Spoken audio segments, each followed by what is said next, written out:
Bonjour à tous et bienvenue dans cette vidéo. Aujourd'hui on va parler de la milpa. Donc pour ceux qui ne connaissent pas encore, c'est une association de culture qui est très pratiquée au Mexique et qui date d'il y a très longtemps. Les jardiniers la pratiquent parce que là-bas ils mangent beaucoup de maïs et notamment de haricots. C'est leur nourriture principale, donc cette association on va dire est à la fois très nourricière et à la fois peut s'entraider. On va voir comment. Donc je vais vous montrer tout de suite moi comment je la pratique. Je vais tout de suite vous dire d'ailleurs les variétés que je pratique au jardin, que je vais mettre au jardin cette année. Donc j'ai pris plusieurs sortes de maïs de chez Potager de Vie que je prends habituellement. Notamment des maïs rouges un peu résistants à la sécheresse et du maïs noir aztèque que je vais essayer cette année. Et je vous dirai évidemment comment ça s'est passé en fin de saison. Et puis j'ai pris du maïs popcorn. Alors si vous aimez avec les enfants notamment faire du popcorn, moi je sais que j'adore. Vous pouvez prendre aussi du maïs popcorn. Je vais aussi prendre des variétés plus classiques comme les maïs jaunes évidemment, pour pouvoir les cuire et les manger comme ça, croquants sous la dent. Et l'année dernière j'avais donc fait cette association qui avait très bien marché. Donc moi j'ai mes petites courges qui sont pas encore très grandes. Je vais vous en montrer certaines qui sont déjà au potager. Et puis je vous montrerai aussi l'association avec les haricots. Ils commencent de pousser déjà ici. Donc vous pouvez faire cette association. Donc voilà, ici vous avez une courge donc, qui est en train de pousser. Ce qui va être super, c'est que la courge, elle va venir couvrir le sol. Je vous parlerai plus tard de l'arrosage. Et puis votre maïs, il va venir en hauteur. Donc faire un petit peu d'ombre à votre courge. Ou vous pouvez aussi bien sûr mettre des courgettes si vous voulez. Toute la famille des courges, les butternuts, les potimarrons, les courges musquées, etc. Et puis sur le maïs, vous pouvez venir faire grimper aussi des haricots.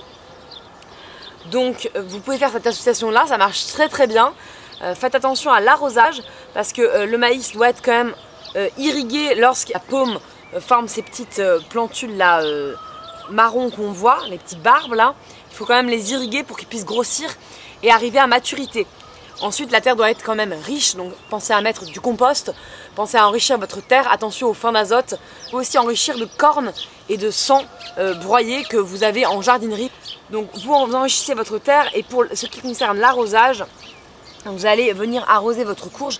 Attention parce que les racines rampent et partout où votre courge va ramper, il faut que ce soit humide. Je vous conseille un paillage assez épais pour aussi prévenir la pourriture du fruit en fin de saison.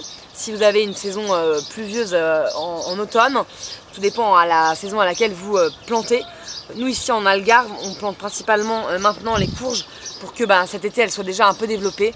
N'oubliez pas d'arroser quand les fleurs vont venir se former, c'est pareil pour les courgettes. Et quand les fruits vont venir se former, attention à ne pas trop arroser après. Parce que sinon le fruit aura vraiment le goût d'eau. Donc c'est pareil pour les melons, mais vous pouvez aussi appliquer ça aux courges. Je vous conseille de faire cette plantation de courges assez tôt dans la saison pour pouvoir bien la gérer. Ici il fait très chaud, donc on essaie de la faire assez tôt dans la saison. Et si vous avez un coin d'ombre pour les courges, c'est bien aussi. Donc moi j'ai essayé cette milpa, vous pouvez l'essayer aussi. Les courges peuvent très bien courir aussi dans un champ sans pour autant faire l'association.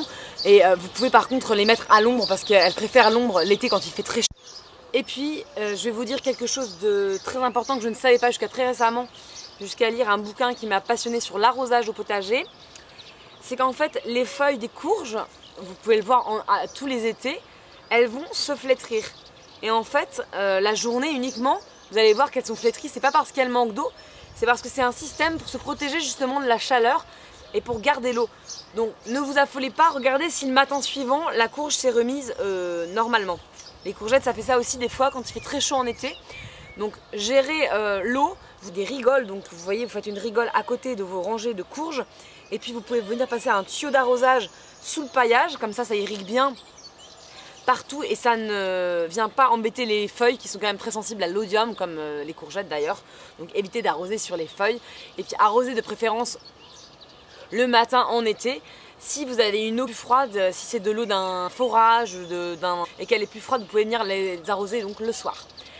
Je vous souhaite une bonne journée. Je voulais vous montrer les haricots donc, qui sont ici.